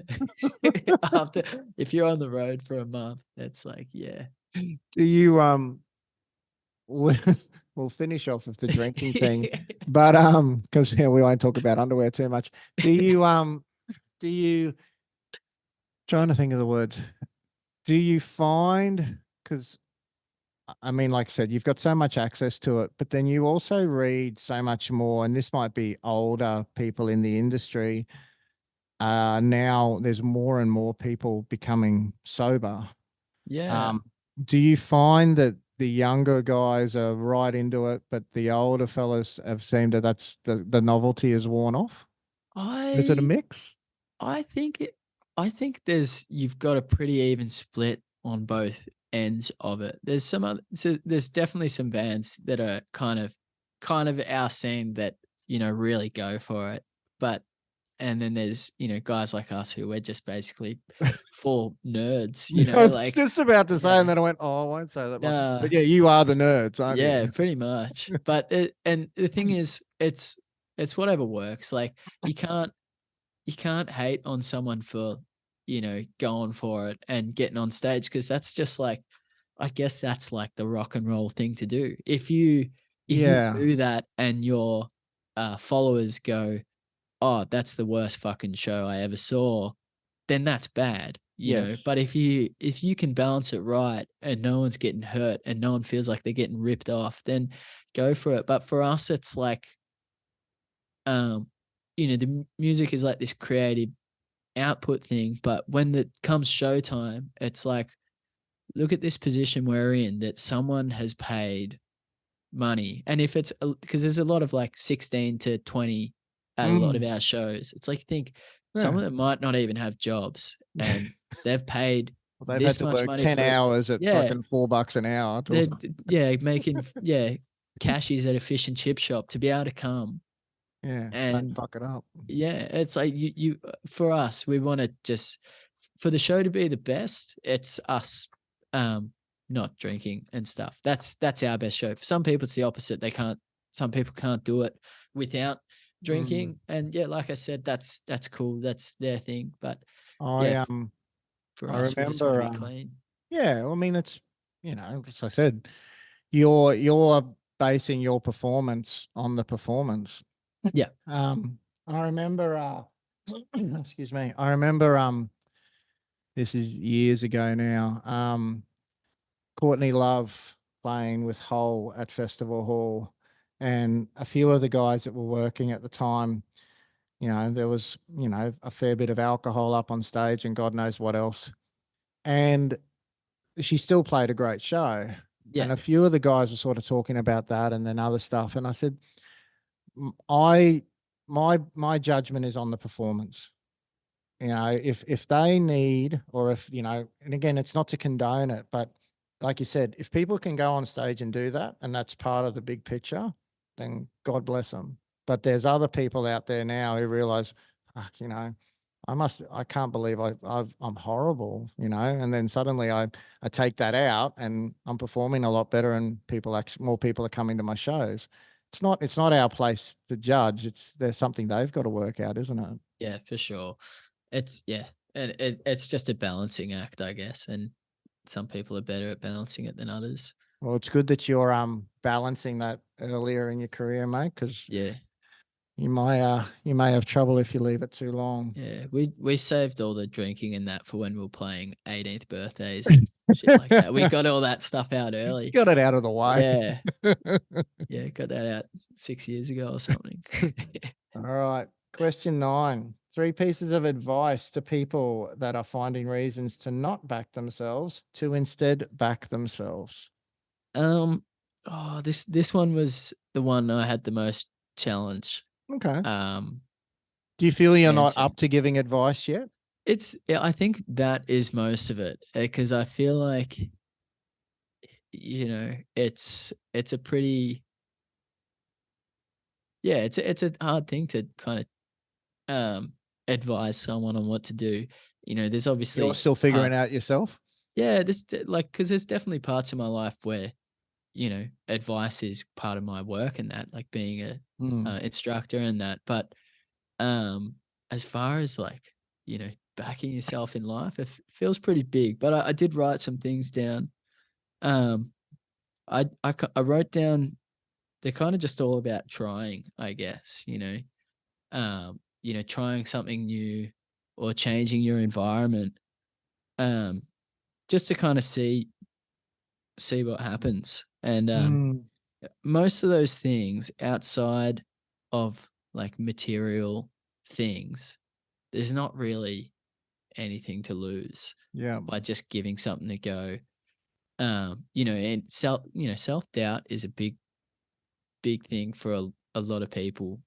Um, you know, I feel like I'm pretty fortunate that in music that I've got the other 3 guys and management and that kind of diminish that self-doubt thing. But I feel like if you're someone that's taking something on solo, it's self-doubt is a big I was just about factor. to ask that question. So, do you think, again, parallel universe, if you were a soloist, would it be much harder than being in a band? I reckon it's so much harder for solo artists. Like, I guess as far as um some solo artists, it works really well as far as, you know, if they're more like the content creator type of thing. Mm, Um, but where they come into challenges is a lot of time financially as a solo artist, because you don't have like the core group, you have to pay everyone for everything they do. If you've got a music director, if you've that's a got a good point. band, That's they a very have to good get point. paid every gig, you know. Mm. And you know, in our case, we're kind of lucky that it's the 4 of us Yeah, working you're for splitting free it. for working for free for Splitting it, 6 A, years. Yeah. working for free. Yeah. Yeah. And it's kind of, yeah, but basically, yeah, I reckon it's hard. There are some challenges that come with being a solo artist, and I think a big one that people get stung by is the financial thing, um, which is hard because you're a solo artist. Your workload's so much higher, which means it impacts, you know, part-time work and stuff like that. Whereas Yeah. in our case, there's 4 of us with it split workload, so we could all have other Mm. jobs and shit like that too. But Um, yeah. a bit of, well, actually, no, you do your next pieces of advice. Oh no, that was it. I had change environment, try something new, and what's to lose outside of material. Okay. So the one question I have, and I say this to a few people I'm interviewing who have an online following, the haters. Yeah. How do you deal with that? Um, I feel like I've got little to no haters, It's good. but the thing is, they do exist. There's this one guy that comments on all of our TikToks, like Oh, imagine being in this band. It fucking sucks or whatever. Stuff like that. But you see that he comments on a few like Oz artists things. It's his Um, thing. yeah, which I don't know. It's kind of funny because I just think why, Is there a level yeah, of pity, for them? Like yeah, this for is the sure. focus of your day. I feel like it's very easy to say that it's a jealousy thing for them, Mm, but it's probably not that. It's it's like a perhaps they just don't understand that how irrelevant like something like that getting thrown out actually is. yeah. I just think back to um, a couple of years ago when Tones and I blew up with Dance Monkey that, Mm, a lot of people really hate that song. mm, And the thing is, and a lot of people shit on it and that, but the end of the day, that's someone from our local area who mm. who fucking nailed it, and now they're incredibly successful. I could imagine that obviously, um, I think she got it pretty bad hate messages and stuff like that. But Yeah, from what I at remember, the she end of the did. at the end of the day, she's living the life, and it's like that's someone from Dramana, That's that right. that's made it just from music. And I think if I was in that situation, I wouldn't give a shit what people said. What about the one thing I've mentioned to a few people, and I've mentioned a couple of interviews. I read Ben Gillies and Chris Giuano's book from Silverchair Oh yeah, about and their take on the tall poppy syndrome and all the rest of it. They'd be playing, thousands of people in Brazil one week, and then the next week they're at Newey High getting yeah, shit on. Do you not do you say do you have it to that extent, but how do you go, like, just walking around town or anything like that? You're not probably right at that point yet, but do you try to do the I'm home now. This is what's going on? yeah. Are you talking about um, like getting spotted and stuff like Yeah, that? getting spotted, getting shit on, or like, I heard your new song, it sucks, Yeah. that sort of thing. Yeah, well, the You thing is, guys are it's shit. nah, no one directly. It's all just comments and Good. stuff. But it's so rare. I feel like we're very fortunate that social media community that we have. Um, Why but why do you reckon it's happening to you? And well, is there anything you think you're doing different that you're not getting it? Is it you nah, I being just more authentic, or you don't just know. being you? I don't know. Maybe a lot of our it could just be a lot of our like followings demographic and that you can see kind of insights into that on your socials Yeah. and on Spotify and that you can see who your audience is. And it's pretty even um male female split, which Okay. is for a lot of artists isn't the case. And I think No. we're very lucky that it's that, which means that hopefully if it's such a wide split that Mm. hopefully it, appeals to more people, less stuff like that. But as far as getting recognized, a little bit, we do. If sometimes around Peninsula and that, be crossing the road and there might be two people walking past, and as they go past, I see them like go to whisper, and it's like, oh, okay, they know who I am. Sometimes people are really nice if you're out somewhere, they'll just come up and say that they are a big fan and that they, want to get a picture or just want to come and chat or whatever. Mm. Most of the time, it's it's chill. Like, some people can overstay that That's convo that's a just a little very bit, eloquent way of putting but it. but it's fine because I can't shit on it because it's to them it could be, you know, the highlight of the day or the week Oh, or bigger, that they get to have an interaction with an artist they really like that it's like I can't hate on that. And you would have seen that before, like, these artists and Yeah, whatever, whoever, any other celebrity that we idolize, yeah, you know, it goes with the territory, but B, like, listening to these songs, I go, oh, I hear Speed Racer and it just makes my heart sing, yeah. like it It's makes me pretty smile awesome. instantly. Like you go, fuck, I've had that much impact in someone's life. Yeah, it's very odd to think that we are someone's favorite artist. I think it's kind of whack, but yeah, it's cool. I I'm get sure. I get all of us get recognized if we go to a gig a lot. But I guess because it depends on the gig as well. Like Yeah. I still like to try and go to a lot of um like up and coming smaller shows and that, and I feel like the people I'll get if I do get recognized will usually be like other musos there. Yeah. Whereas if I go to a gig of an act that's a bit more buzzy, a bit more Triple J scene in that, Yeah. it's a lot more like fans and that will spot us. But it Yeah. just kind of changes. It is nice. It's just hard that like if you're watching a gig and someone's trying to talk to you, that I feel like I'm pretty good at saying, "Hey, come find me after the band's playing," because like I'm kind of here to see them. It's a very interesting thing. When we saw you at Burley Yeah, and we went to just say good day, and you were chatting to a couple of people prior, and it's that line you go, because like, fuck, he's just done all this, he's just done all that. Do we want to go and bug him for like, again?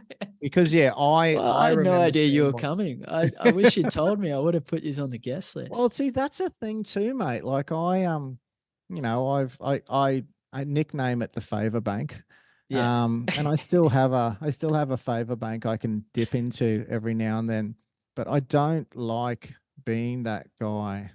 It's a rare occasion, because I just think, you guys, and that must be, it's probably another conversation. You're probably not sick of it, but you would be seeing that starting to happen, you Yeah, know. I guess not really. I feel like among musos, well, to me, the guest list hasn't really been a thing since post COVID. Yeah, right. Like I feel like any gig we did pre COVID was, oh yeah, you get, if it was a headline show, maybe you would get 10, Mm, like guess. But mm. post COVID, I feel like venues allow a lot more for the guest list, and most musos I think they just just want they just just want bodies, don't they? yeah, but most musos just guest list each other. So I feel like, you know, if another band says, "Hey, like, um, be sick to catch up," it's like, yeah, cool, come to our gig. We're coming to Newcastle, like, Mm. or we're coming to Brizzy and that. Um, and most of the time, you know, if we're interstate and run into another artist, it's like, hit us up when you're in Melbourne, and they'll usually say, Chucky's on the door. The other Yep. day, I another artist that's on our label, she was playing. I was like, oh, let's try and catch up. And she goes, yeah, sweet. I put you on the door +6. I'm like, they're like, I don't have six cool. friends. Yeah, it's just me and my girlfriend, and we're like, oh, cool. All right, we'll use that.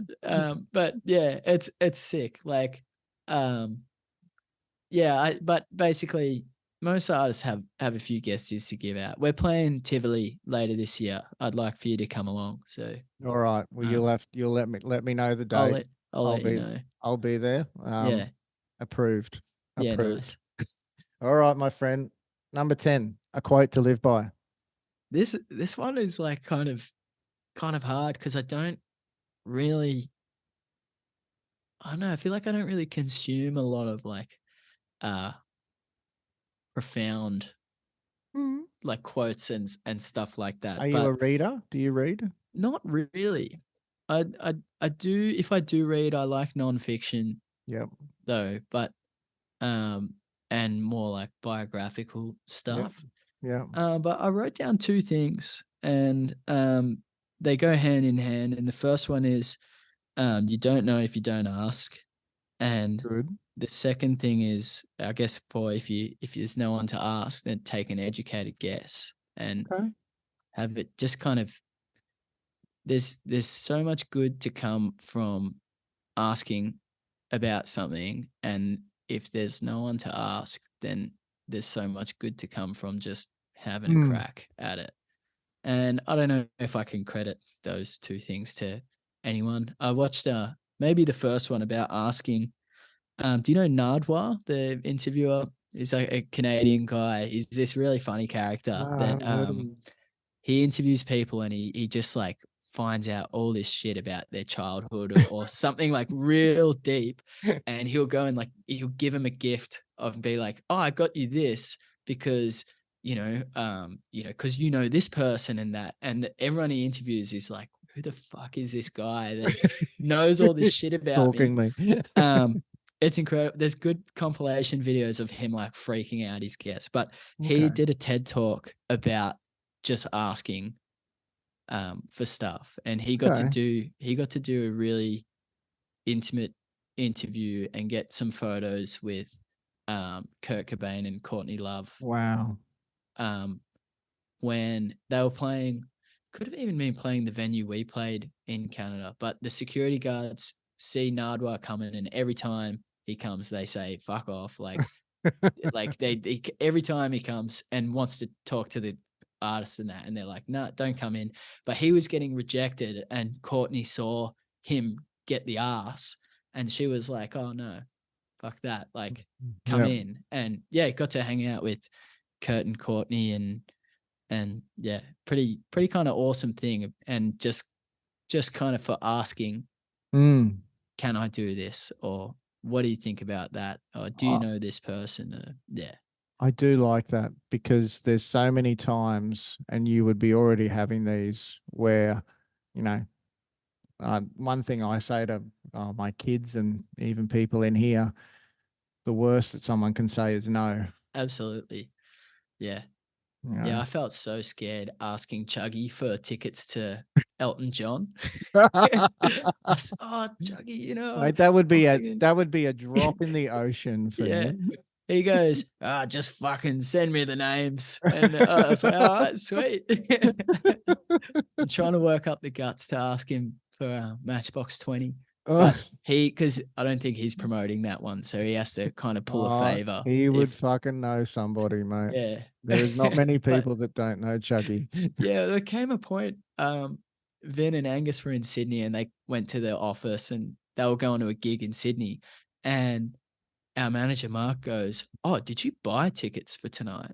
And they're like, "Oh yeah, it's like one of our favorite bands," and that they were going to see Parcels, if you know them. Yeah, yep, yep. And our manager's like, "Oh no, you guys don't buy tickets anymore. Just hit us up and we'll try and sort you out," which is just it's such a wanky thing, I Oh, it reckon. is. But This is why the favor bank for me, my most recent dipping into the favor bank was a contact of mine was involved in the Harry Styles tour, yeah, and my kids adore Harry Styles. yeah, I could And imagine. we knew that the concept of doing the whole getting the tickets and all the rest of it, I went, fuck, this is going to be fucking potluck. He's playing one show on the Gold Coast. So I made the call, and yeah, we ended up, we got the 4 tickets, and I just went, fuck hell. Like and this is the thing, like I feel like such a fucking wanker freeloader, like, Yeah. but fuck, mate, There's if it those works, it promoter works. tickets. Those promoter tickets, there's hundreds, or if not thousands Mate, of there's them shit ones. available. I Because you remember, think like yeah. someone that's on maths gets a fucking free ticket. You go, well, you think, why the fuck do they get to go for free? Surely I can ask as Oh, well. mate, And I most of the remember times getting door it lists works at out. shows. Yeah, I remember getting door lists at shows, and there'd be like 50 fucking 60 people on the Yeah. door list. And you go, fuck, are they actually making any money? But yeah, to them, it's nothing, Yeah. you Yeah. know? Well, sometimes if we're playing in an area that we don't know a lot of people, we usually put the door list on sale on the door. Yeah. But it's like, yeah, that's kind of scrounging for coins at that stage. I feel it's kind of nice. It's a pretty privileged feeling to have friends in each state that it's like our whole WA guest list was like all of WA's like music scene. It was pretty fresh, and I think we had, how many would we have? Maybe 40 or 50 slots, and it was like open slather. Mm, Anyone that wants to come, just bring them. mm. And yeah, yeah, no, it's kind of nice. But yeah, you're welcome to come to our next Brizzy show. I'd love to have you Oh, there. well, my kids will love you for that, my friend. Yeah, I'm pretty sure Tivoli is all ages. I think there's Yeah, like the upper tier is yeah, I all think that's ages, usually the and the case. bottom. Have you played the Tivoli before? No, we just did the Beautiful. Triffid, which Triffitt's good. Triffid was sick. We're Tivoli, at we're at the Triffid. Helen and I are going to the Triffid on Thursday night this week. We are an evening with Tony Hawk. oh no way. So and I paid for these tickets, by the way, Yeah. people. And my wife has no idea until about a month ago who Tony Hawk fucking was. And we're doing meet and greet with Tony Hawk, and I am so fucking excited. That's mad. He's That's so 50, cool. he's 58 now. Yeah, it's still going. Oh, mate, he's amazing. Um, I've got a 10A and a 10B question. Yeah. All right. 10A. One time that you have been anywhere and just going, I can't believe I am fucking standing here right now. Do you have a moment? Yeah, I reckon for me it was in Dublin, funnily enough. Mm-hmm. We did this hectic gig. We played with a band called Lime Cordiale about a month Yep. earlier in Dublin, and then we put our headline show on sale. It's at this venue called Wayland's Upstairs, which is about as big as like King Lear's Throne in the Valley, if you've ever been Yep. there. It's like Yep. less than 100 people, and tickets were going like all right. And we spent the next month in the UK and then Europe, and then came back to the UK. And as we we're going to Ireland again, the ferry was late, and we ended up rocking up at the venue at 9:30 p.m., which was when we were supposed to go on. The support band's standing there waiting for us to bring the drum kit. It's up 4 sets of stairs. So we drag everything upstairs, and the doors were like heaving, and the promoter's standing there going like, I've got to fucking open these doors, it's Pride Week. There's so much foot traffic. Like, we got to open these doors. And we did the most hectic setup ever. Got the support band on stage. They opened the doors, and it was like everyone fell into the room. And we went on stage at like 11:30 or midnight or something. And it was so hot, middle of summer. The walls were sweating. There was just all passionate people with pints of Guinness singing our songs back at us. It was like, I reckon it was over 45 degrees in that room. It was fucked. But there just came a point where it was like, I can't believe that we've just done a sold out international show. Like, it's 80 or 90 people, which I remember how awesome doing 80 or 90 people for the first time in Melbourne felt. Yeah. And it was like, wow, this is probably one of the furthest countries away from Australia. And they're singing your songs. And this is, that was like and we stayed up. We had to catch the ferry at like 6 a.m. So we just stayed up until sunrise and hung out with the support band and just getting to know locals and stuff. It was really sick. That's probably my favorite gig to date, and definitely a like, I can't believe I'm here thing. Isn't it funny? Isn't it like you said, 80 or 90 people to other people to so many other artists, that's lightweight, but it wasn't the amount. It was just everything else. Yeah, absolutely. And the getting there when we were supposed to start playing, nearly backing the van into a scaffolding thing when we got there, nearly took down a whole construction site. The promoters there, like, holding the car space for us for like 3 hours so no one could take it. And it was just hectic. I think I think we got like €200 for the show or something, which is $300, which is It's not honestly, about the money. it's fuck all, but it's pretty awesome, you know. Yeah, no, definitely something I'll never forget. That's awesome. 10B. Um, what's the song you want to do the best in the hottest 100? Oh, that's a hard question. Last year we Do you just have a pushed the favorite one. song? Do you have a favorite Teenage Dad song? Nah, it changes, and it usually depends on like what we do in the live show and that. You got a On flavor. on the last tour it was probably Hey Diego because we did like a big jam and stuff at the end of it. I remember that. But this year, because we got 5 songs eligible for voting, and we were talking to management like, oh, should we push Speed Racer because it's like best performing on streaming and that. They were like, oh, manager Andrew's like, oh, you should do, I think, Midnight Driving because everyone really identifies with it and stuff. And we just ended up going, fuck it, like just It'll we be what just it'll we be. our video promo videos are saying vote for all 5, but you never know, that could mean because we've spread the votes across 5 songs, it could Yep. mean that none of them get in this year, or it could mean that multiple get in. Today's the last day for voting, by the way, but this will come out after. And I was actually talking to Helen, and she said we need to do a maybe a 5-minute update after it all comes out, so we can get Oh your, yeah, because fuck, mate, you're gonna get at least one in there.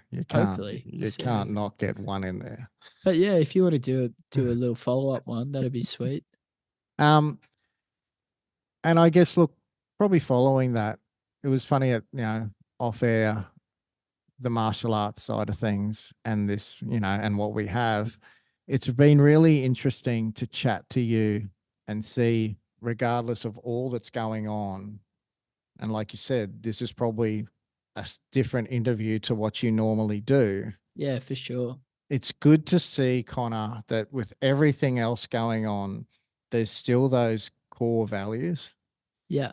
There's No, still that, like, like I'm, I mean, we're doing the Zoom in your fucking bedroom, in your house. yeah. Like, there's Yeah, still this is these. touring cases and stuff. I just got home yesterday and there's shit everywhere. I've got all my stuff, all my instruments and stuff over there. And And that's good. yeah, There's not like, it's got to be in this location. I need this, I need that. Like yeah. you know, I there's can't probably, do the blurred background thing. I can't bring myself to be someone that's ashamed of like we are what what we my are. space looks like. Like I'm this is, counting all your pairs of shoes. I'm like, Jesus Christ, you yeah, stand on well, two that's feet. a lot of them are, there's work boots down the bottom, and then this blue pair are these Crocs that we got given. They look ridiculous. It just reminds me of Monsters Inc. And I got a pair of runners. We got a couple of New Balance hookups, Converses over there. Yeah, Doc Martens that we got for the Arias. Yeah, it's Oh, mate, a mate, lot of you've done you've impressed me today. Not that I was ever not going to impressed, but I'm really I'm really impressed with your answers. I'm really impressed with the way that you are carrying yourself, and I really, really am grateful for this being having an opportunity to see where you're ending up, which is just awesome.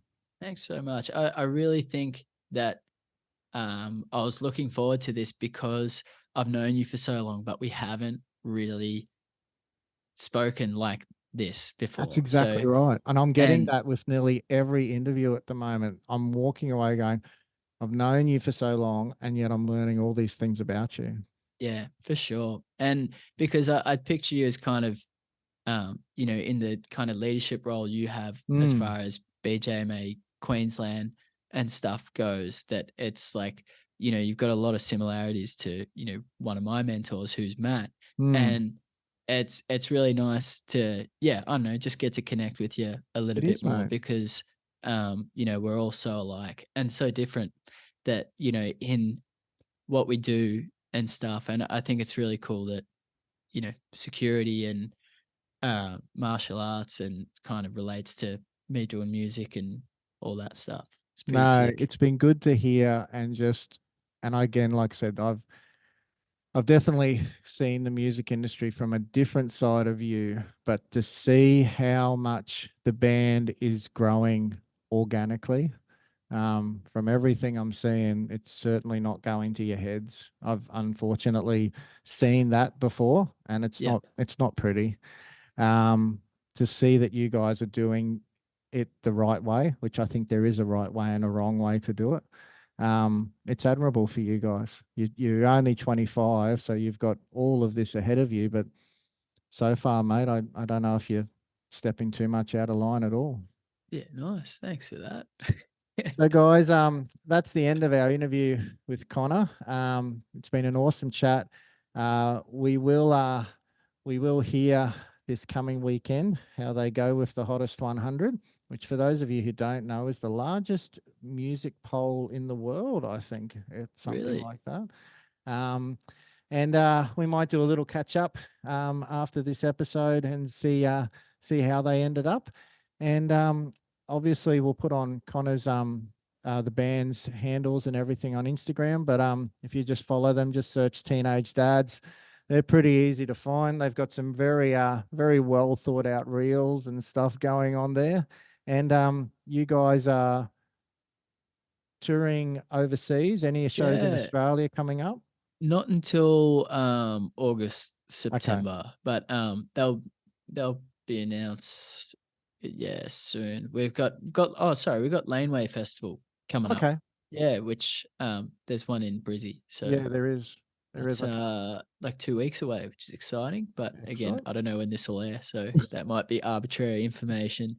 Yeah, you might be after, but we'll definitely well, I'll probably see you at some point this year, mate. But Yeah. look, all the best. Thank you so much for taking the time. Um, it fit in with your training this afternoon, which is great. Yeah. And guys, that's all we have. So make sure you like and share everything we're doing. Give it a follow. Give us some feedback. Make sure it's nice. Don't be a hater. And we'll catch you guys soon. Connor, thank you very much, mate. Thanks, Kyle. We will talk to you all soon. Bye bye.